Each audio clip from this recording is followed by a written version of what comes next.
మంచు ఫ్యామిలీలో కొనసాగుతున్న హైడ్రామా. మోహన్ బాబు ఇంటికి చేరుకున్న బౌన్సర్లు. మంచు ఫ్యామిలీలో హైడ్రామా కొనసాగుతోంది. విష్ణు తరపున 40 మంది బౌన్సర్లు, మనోజ్ తరపున 30 మంది బౌన్సర్లు మోహన్ బాబు నివాసానికి చేరుకున్నారు. మంచు ఫ్యామిలీలో హైడ్రామా కొనసాగుతోంది.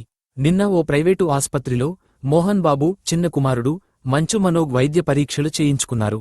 మనోజ్ ఒంటిమీద గాయాలైనట్లు వైద్యులు నిర్ధారించినట్లుగా తెలుస్తోంది. ఆస్తుల పంపకాల విషయంలో మంచు ఫ్యామిలీలో గొడవ జరిగినట్లుగా వార్తలు వస్తున్నాయి. మంచు మనోజ్పై దాడి నేపథ్యంలో మంచు విష్ణు దుబాయ్ నుంచి హైదరాబాద్కు వచ్చారు. జలపల్లిలోని మంచు మోహన్ బాబు ఇంటికి కాసేపట్లో చేరుకోనున్నారు. ఈ క్రమంలో మోహన్ బాబు ఇంటికి పోటాపోటీగా బౌన్సర్లు చేరుకున్నారు. విష్ణు తరపున 40 మంది బౌన్సర్లు, మనోజ్ తరపున 30 మంది బౌన్సర్లు మోహన్ బాబు నివాసానికి చేరుకున్నారు. దీంతో అక్కడ ఉద్రిక్త వాతావరణం నెలకొంది. కాగా విష్ణు తరపు బౌన్సర్లను మోహన్ బాబు ఇంటిలోకి అనుమతించారు. అదే సమయంలో మనోజ్ తరపు బౌన్సర్లను అనుమతించలేదు సెక్యూరిటీ సిబ్బంది. దీంతో వారంతా మోహన్ బాబు ఇంటి ముందే వేచున్నారు.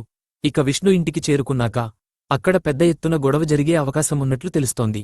ఇక ఇప్పటికే మంచు లక్ష్మి మోహన్ బాబు నివాసానికి చేరుకున్నారు.